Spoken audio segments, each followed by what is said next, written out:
What happened in Sambhal was a systematic denial of right to vote to the Muslim community. Most of the people over there were from the lesser educated segment of the society, so they were not able to stand up for their rights. Or when the policemen, the constables over there, and the other administration staff, they hid the voter list from them. They were not able to cross question them. The very fact that a person who is keen to vote in the elections, who has a valid voter ID card, who has a voter slip as well, and carries an Aadhaar card as well, and is keen to vote in elections is not allowed to vote, or every possible obstacle is created in the path, shows that the state's intention was not necessarily honorable. On the one side, the Muslims will not be given tickets to contest elections. On the other side, the constituencies will be redrawn to reduce the power of the Muslim vote. At the third level, the Muslim voters are beginning to find their names missing because they have voted in the past in various elections for 20, 30 years. At the final level, when despite all these hurdles, the Muslim voters turn up at the polling booths to cast their vote, violence is used against them. This is a clear signal the state does not care for Muslims. The state doesn't want Muslims as part of the so-called largest democracy in the world. The world's biggest democracy is beginning to be the world's biggest sham.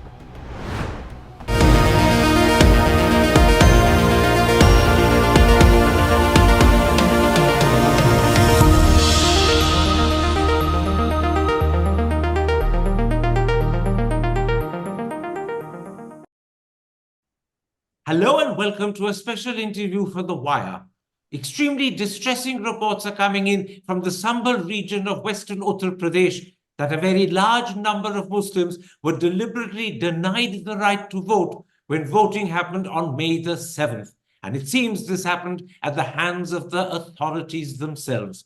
Joining me to talk about what happened is the associate editor of The Hindu and the author of Being Muslim in Hindu India, Ziya Us Salam. Ziya Salam, I want to talk to you about some deeply disturbing reports of the way Muslim voters were treated in UP's Sambhal district earlier this month. First, a brave 25-year-old online educator, Nabeela Khwaja, has written an article in Article 14 about how she and her sister were obstructed on the grounds their names were not on the voting list and yet were not allowed to check the voting list. Even when the list was shown to them, it was only shown in part, and the part with their name was deliberately withheld. In the end, she did vote, but this was clearly an attempt to obstruct her and her sister. How common do you believe was such practice on May the 7th? Karan, it was pretty common, and I'm very glad that you are talking about it and grateful to Nabeela for having written about it in the first place. Because what happened in Sambhal was a systematic denial of right to vote to the Muslim community. Most of the people over there were from the lesser educated segment of the society, so they were not able to stand up for their rights. Or when the policemen, the constables over there, and the other administration staff, they hid the voter list from them. They were not able to cross question them. Nabeela is an educator. She was able to fight it out, fight for her right and fight for the right of her sister. But the very fact that a person who is keen to vote in the elections, who has a valid voter ID card, who has a voter slip as well, and carries an Aadhaar card as well, and is keen to vote in elections is not allowed to vote, or every possible obstacle is created in the path, shows that the state's intention was not necessarily honorable. While the local administration has said very clearly that there were some people who were quite unruly or who wanted to cast their vote more than once, but the videos which have emerged from Sambal tell a completely different story. It was an attempt to make sure that the minority community was not able to vote in sizable numbers. And this is not the first time it has happened. Let's come to some of those videos. A video journalist called Samdish, in a 20-minute video called Unfiltered, reports from the Obri village in the Sambhal district, where Muslims queuing to vote were lathi-charged, their election slips were torn, their Aadhaar cards were confiscated. In one instance, even the whole school where voting was supposed to happen was deliberately emptied out, presumably to stop voting happening. Have you heard of similar such reports? Yes, very much so. In the least which has happened at certain polling booths, they were closed down for a few hours. The idea was to bring down the percentage of voters in Sambal, a constituency which the Bharatiya Janata Party has usually lost. It has given us an MP, Shafiqur Rahman Burke, who represented the constituency for some 7 or 8 times, and now his grandson was contesting from the same place. The idea was to minimize the participation of the opposition in the Lok Sabha and also send a signal to the Muslim community that you are not exactly welcome to vote. Like you talked in the video, there were so many people who got bruises on their arms, their chest, their back. One of them even ended up with a broken bone. And yet, these young men and not so young men had such abiding faith in democracy that they went back to the same polling booth again to vote. First time around, they were kicked out, lathi charged out of the place. Second time around, they still went to the same place to vote. That is their faith in the democracy of India. And it's just such a crying shame that instead of honoring those intentions, the state is making every conceivable attempt to keep these people from exercising their constitutional right.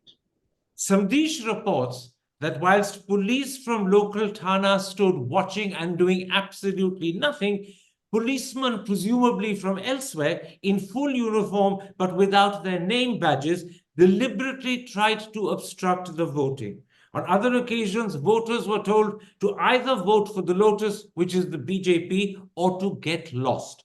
On yet another occasion, voting was stopped at 11 o'clock on the grounds that 11 o'clock was lunchtime.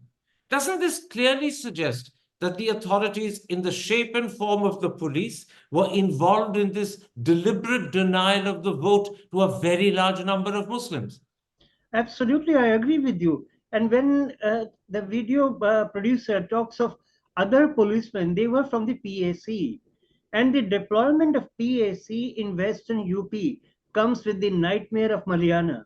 We all remember what happened in 1987 when 72 Muslim men were rounded up and shot in cold blood by PAC personnel at that time. Justice has not been done to this day. Whenever any Muslim in Western UP or even in Delhi sees PAC, he is reminded of that.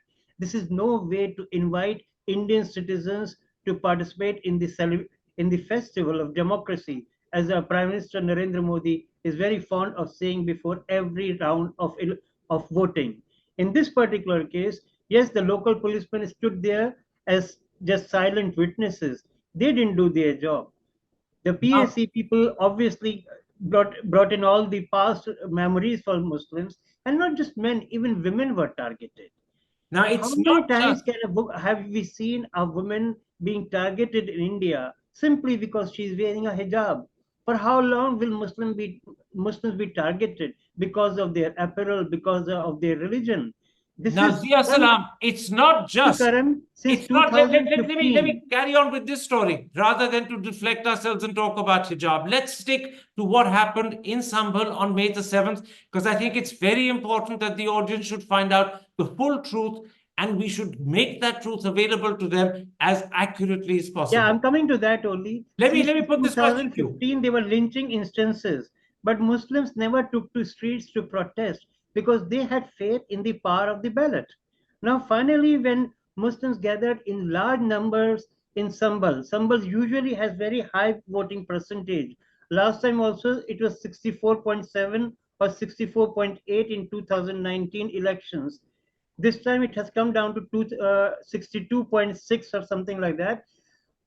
But the fact of the matter is, right from early morning till lunchtime, The police, the administration made every conceivable attempt to keep the voters away from the polling booth. There was one particular gentleman who said he was just about to enter to cast his vote when the policemen dragged him by his collar outside, tore apart his voter slip, and confiscated his Aadhaar card as well. Now, where does this Absolutely. gentleman go who is not well educated? He probably cannot go to an Aadhaar office in a hurry. He would need help for that too.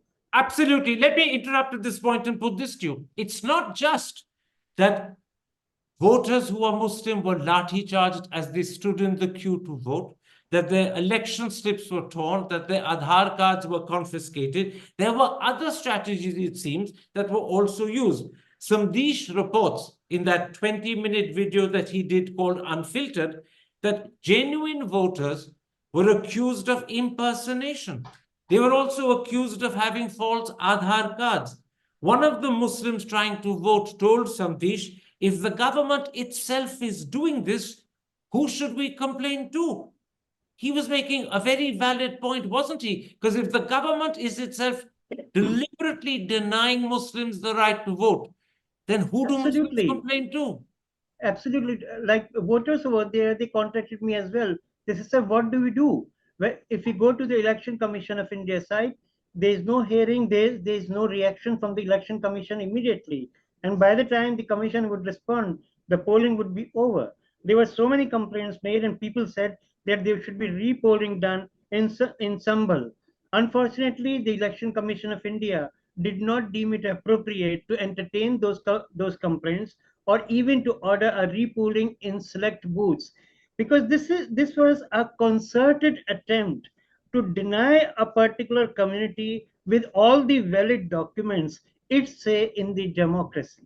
It was as You simple also as said that many people from Sambhal contacted you directly. Give me a sense of the sort of anguish that you were hearing on the phone from voters in Sambhal who were see, being one denied the one right to vote. important thing which people are missing out there is what happened in Sambhal in May in May this year was basically a much larger replay of what had happened in Rampur in by-election in 2022.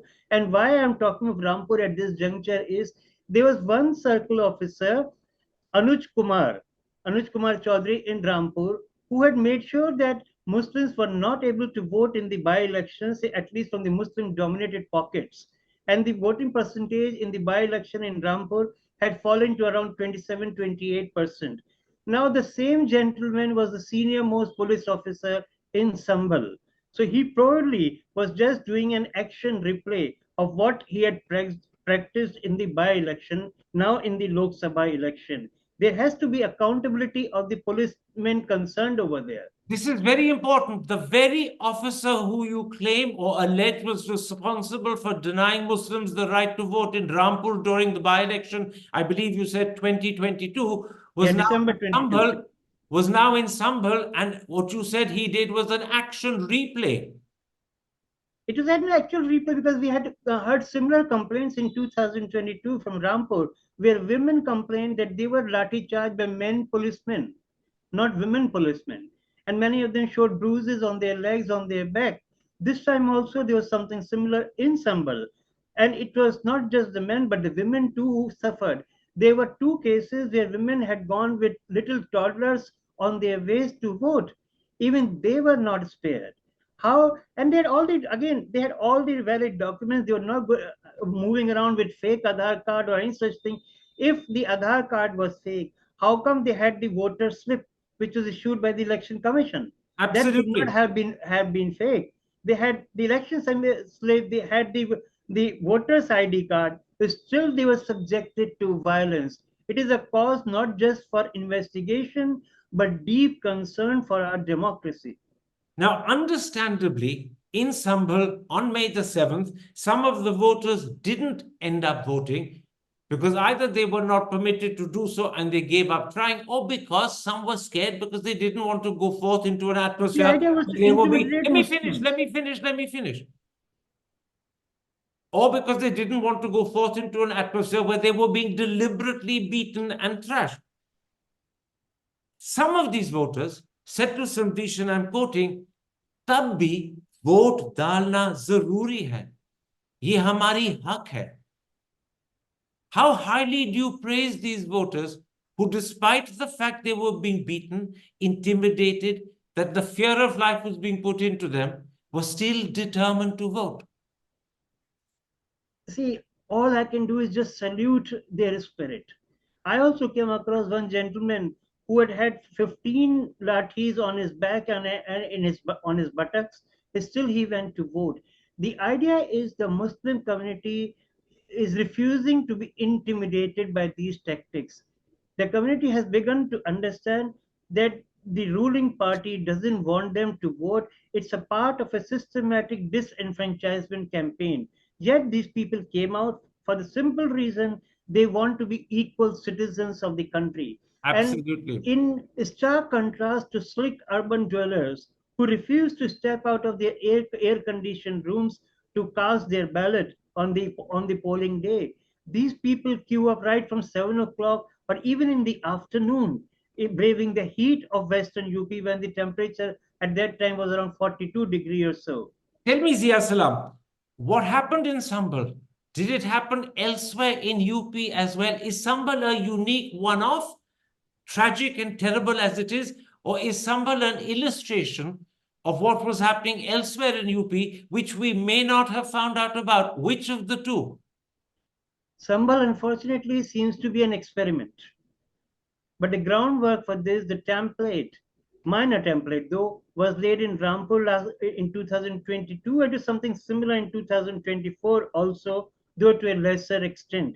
When Rampur went to polls on April 19th in the first phase, there were complaints of violence by policemen on duty from Tanda, from Degree College, from Ganj, from Neem Thana, again, all Muslim dominated areas where people were denied right to vote. They were beaten charged by the police. In one case, rather in two cases, the police constable on duty ran away with the voter list. How ridiculous can that be? People were left high and dry. He was not to be traced for a couple of hours until the Samajwadi Party candidate over there, who is himself making his debut in elections, Mohibullah Nadwi, he showed up. Then the constable was traced and polling was resumed at these places after a gap of about 2 hours or so. The idea invariably is to make sure that lesser number of Muslims are able to cast vote in the given hours.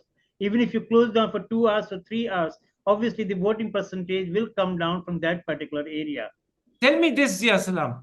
Do we have any sense at all, how the authorities have responded? Whether we're talking about the authorities at the level of the superintendent of police, or the civil service at the level of the district magistrate, or whether in fact Lucknow, where the state administration has its capital, was itself concerned. Do we have any idea at all about how the authorities in UP responded to the desperate, tragic, and deplorable situation in Sambhal?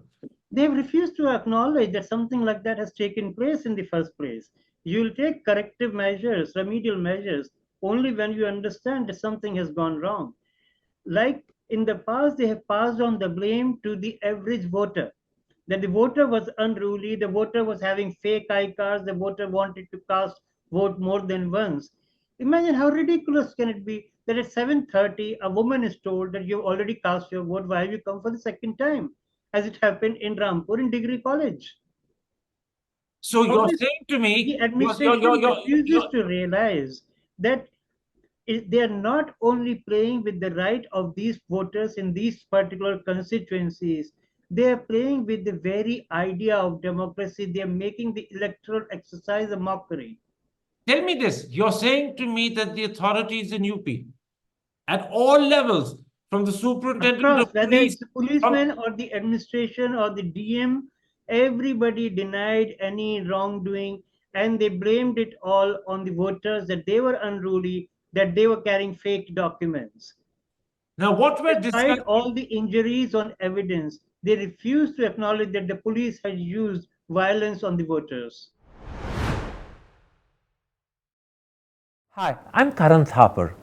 Over the last few years, I hope you've been watching my program, The Interview on the Wire. During that period, I've interviewed doctors, politicians, businessmen, scientists, authors, and even the occasional Nobel laureate. For me, it's been exciting. I hope it's been enjoyable for you. But these, as you know, are tough times, and if this program is going to remain bold, independent, and sometimes even defiant, then I think we need your support. At the end of the day, it's a truism, but editorial independence is best defended by the viewers. So if you would like this program to remain the way it is, forthright, outspoken, and interesting, then would you consider supporting us? All you have to do is to click on the description at the bottom. But more than anything else, I hope you will continue to watch the interview. Your viewership means an awful lot to me.